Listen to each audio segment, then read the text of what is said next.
Tuesday. See the way I threw a syllable in there? January 4th, I'm Guy Adami, joined as always by my dear friend Dan Nathan. You're watching Market Call Macro, where we break down the biggest headlines of the day through the lens of the futures market. Today we're looking at the stock market, bonds, gold, oil, and Bitcoin. And we have a fantastic guest for you. You know who he is. You better know who he is.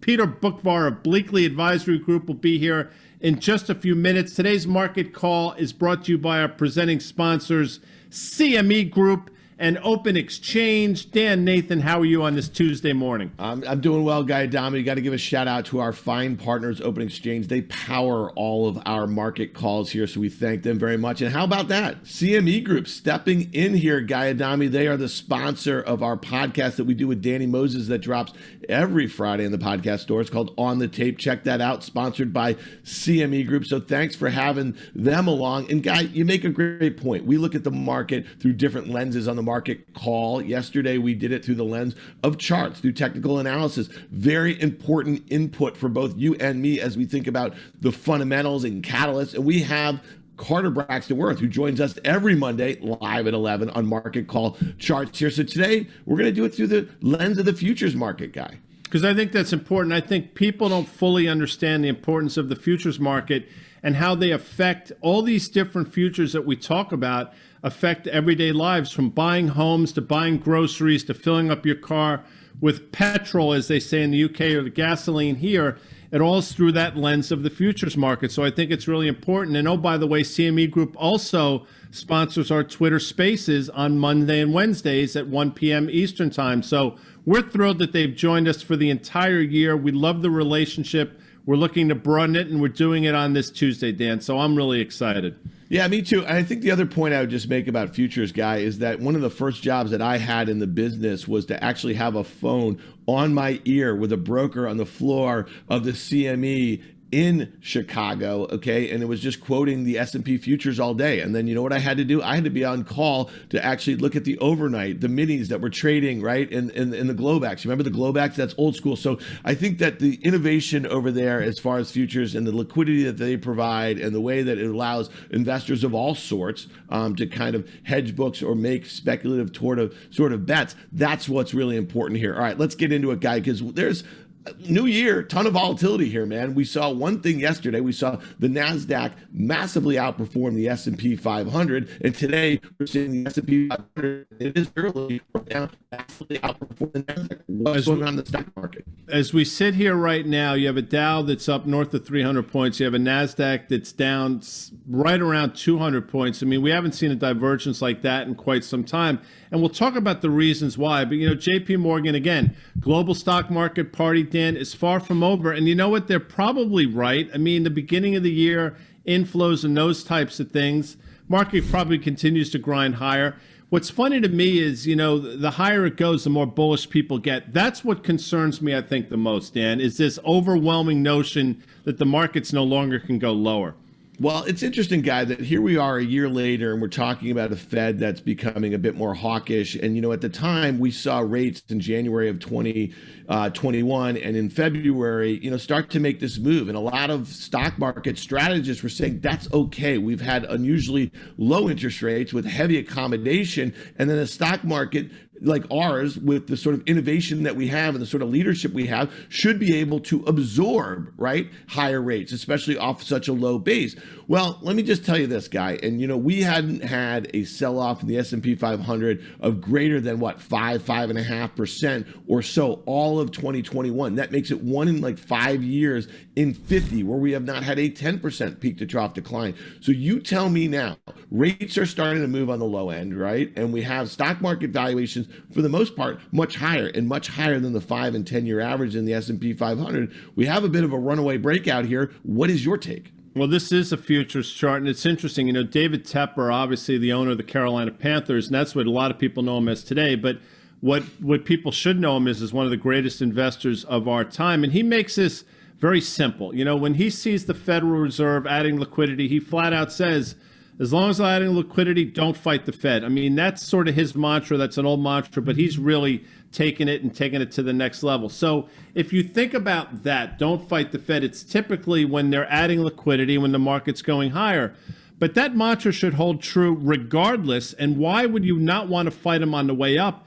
And then seemingly are fighting them now when they're turning hawkish. Now, look, the market seems to be impervious, as I like to say all the time, to the upside. But if that mantra is true on the upside, it should be true on the downside. So you see this chart that we're looking at. The trend line comes in right around 4,600. That's a logical place of support. But again, that 200-day moving average at about 4,370, which we haven't seen in many, many months, if not a year and a half, has to be taken into consideration. And as this Federal Reserve turns hawkish, if you don't bet against the Fed on the way up, you shouldn't bet against them on the way conceivably down.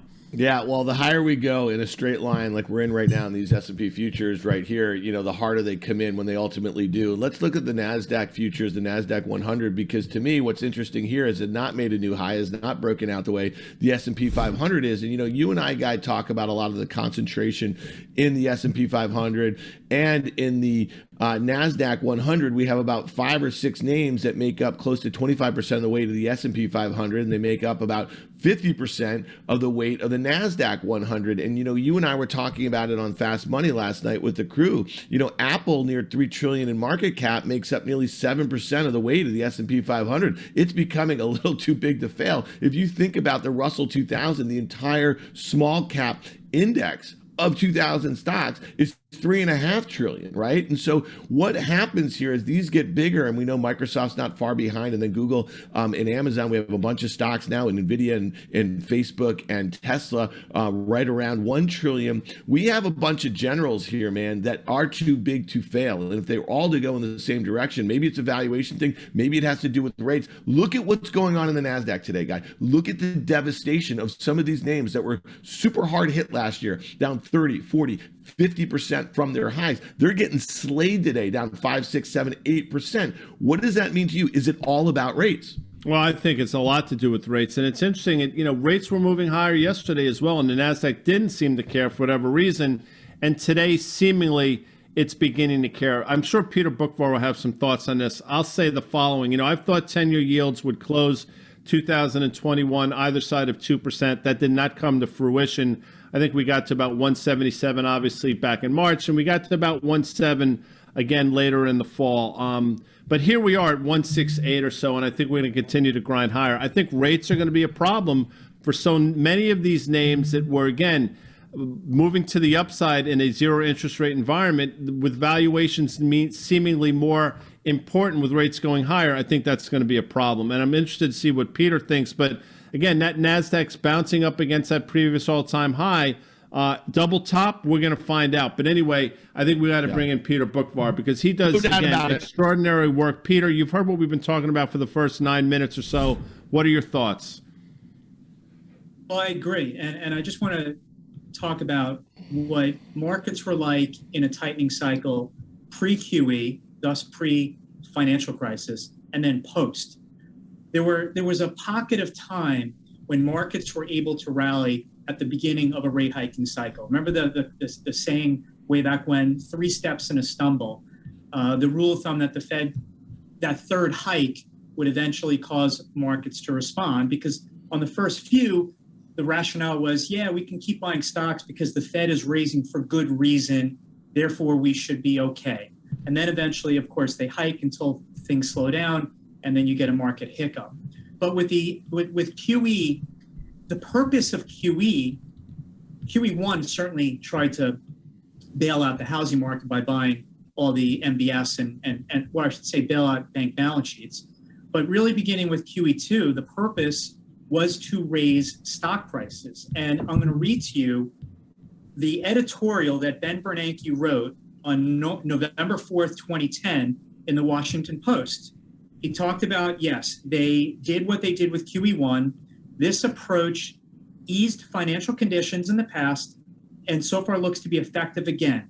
Stock prices rose and long-term interest rates fell when investors began to anticipate this additional action, blah, blah, blah. And higher stock prices will boost consumer wealth and help increase confidence, which can also spur spending.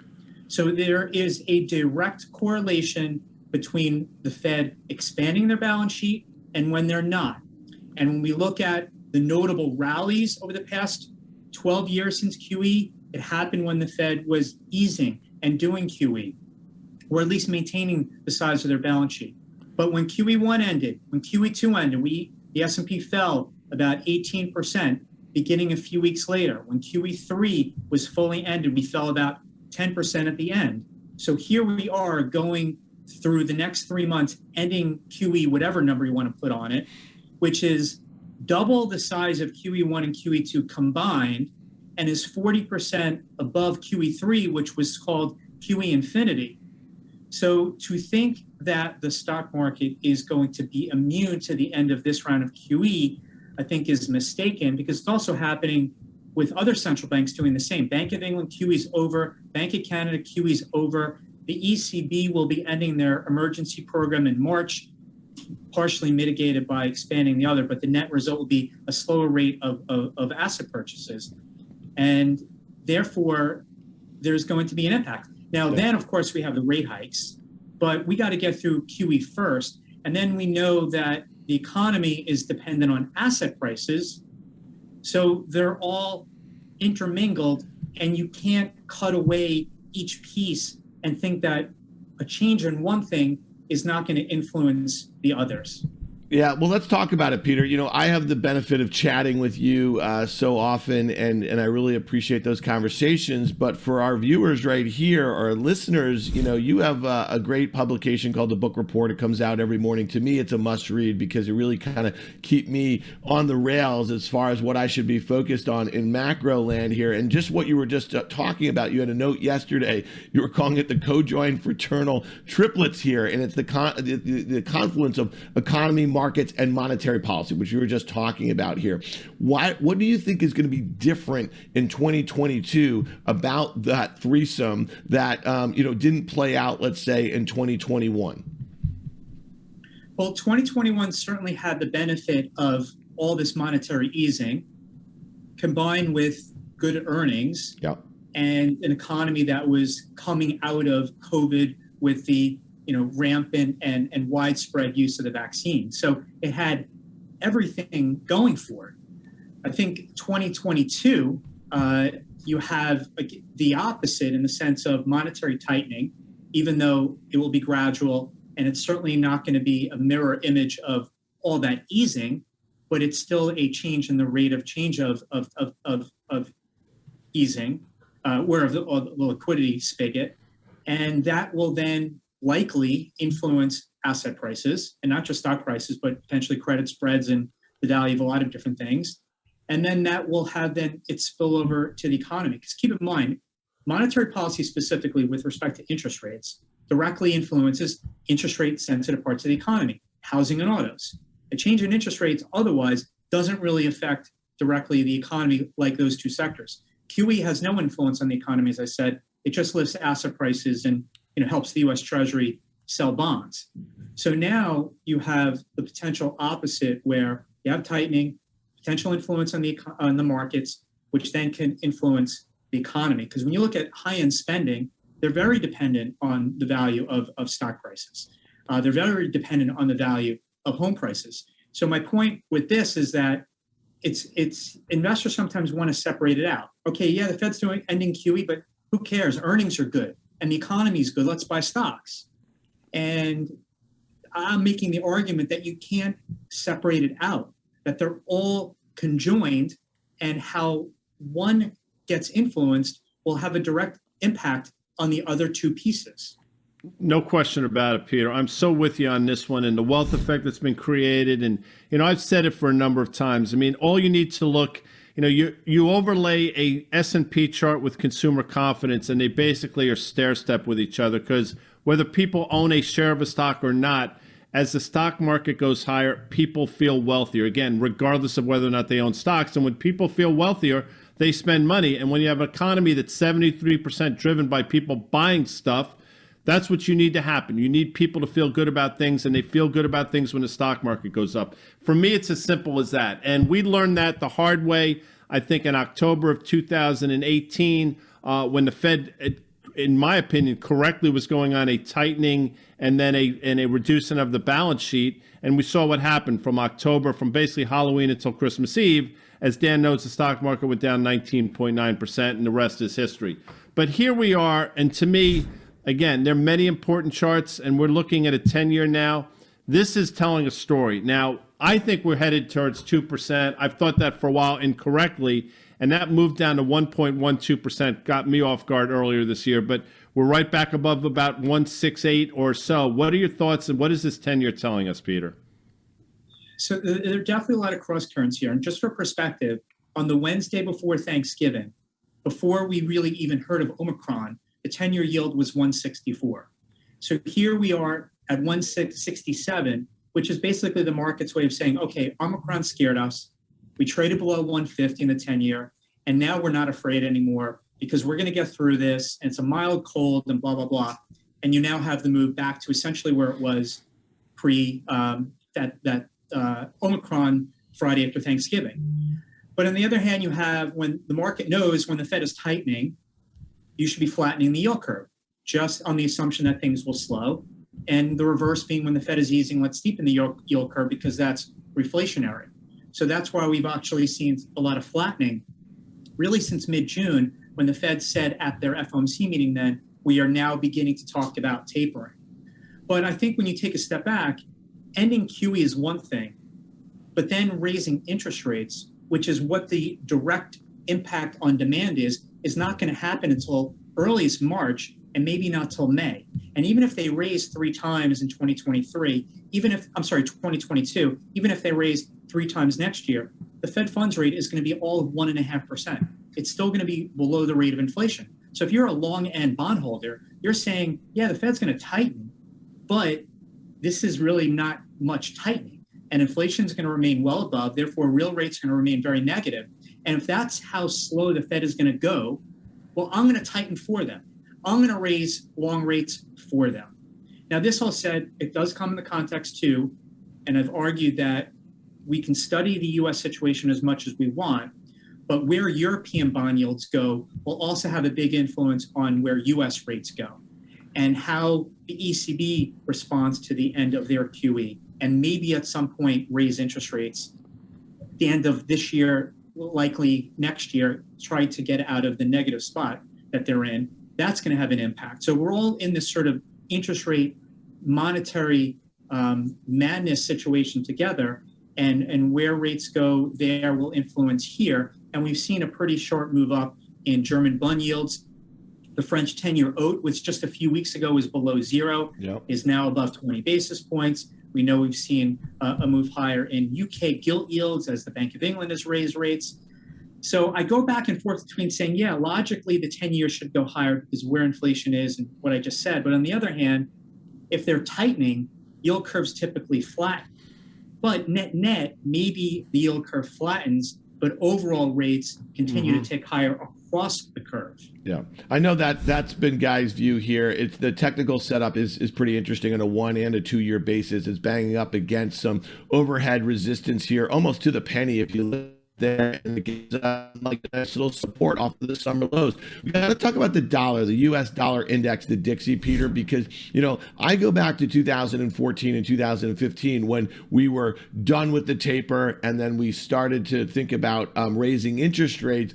And what happened there? The U.S. dollar ripped, right? Here's a 12-year chart. And we can, you know, go back and forth between these two, but it's really interesting. The Dixie went from 80 to 100. And since it broke out, above that kind of 88 level, the prior high from 2010, it's really spent the better part of the last 7 or so years above there, a bit in no man's land. Going back to the 1 year chart though here, Peter, this is a pretty sizable move here, and we've seen it bounce off of technical support. You see it just bounced off its 50-day. What is your take on the Dixie, and what are the implications on some other risk assets if we do see the Dixie break out above 97, which was that high over the last couple of months?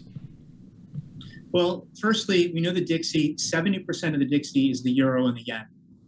Now, the yen, I find over the past year, has been highly correlated to the price of oil because the Japanese import almost all of their energy needs, especially after closing most of their nuclear plants after Fukushima. So the higher oil prices go, the weaker the yen has gotten, and you can pretty much overlay that. So if I'm right, and that relationship is the reason why the yen has weakened, let's look at the euro. And you can look in this chart. It was mid-June that the Dixie bottomed here, and that coincided with the day that, as I mentioned, Powell said, we are now talking about tapering. Mm-hmm. So the dollar has really been an interest rate differential, a monetary policy differential metric. And the belief that, okay, the Fed is now getting ahead of the curve, particularly against the euro and the against the ECB, by definition, the euro. And therefore, the dollar has had this big rally. I think also, interestingly enough, from here, you can actually overlay the Dixie with the S&P 500. Because if the S&P 500 continues to do well and hang in there in the face of the end of QE and rate hikes, well, it just gives the Fed a green light to keep hiking, because the tightening of financial conditions is a byproduct typically of higher interest rates. But if the stock market doesn't fall, the Fed can say, hey, the stock market is not bothered by what we're doing, therefore we can tackle inflation here. Mm-hmm. And if we tackle inflation, we can continue to raise. Therefore, the dollar can rally as stocks do, because the stock market's sort of giving the green light to the Fed. If, however, the tightening leads to a decline in the stock market and the Fed says, you know what, that we're seeing a tightening of financial conditions, we're only going to hike 1 or 2 times this year, not 3, or not even next year, well, then they back off because the market backed off, but then the dollar sells off as well. So that's sort of my new relationship that I'm now focused on, is actually the S&P and the euro, and watching that close relationship. 100%. You're spot on with that. Look, I mean, they've become a slave to the market, and right now they're sitting pretty because the market goes up every day. But that, listen, we saw what happened in 2018, and we see how quickly markets can go down. And I think with each passing day, they sort of breathe a collective sigh of relief. There are a couple things you want to talk about before you have to go. It's both gold and silver. I think you're passionate about both of them, one a little bit more so. Talk to us first about gold, though, Peter.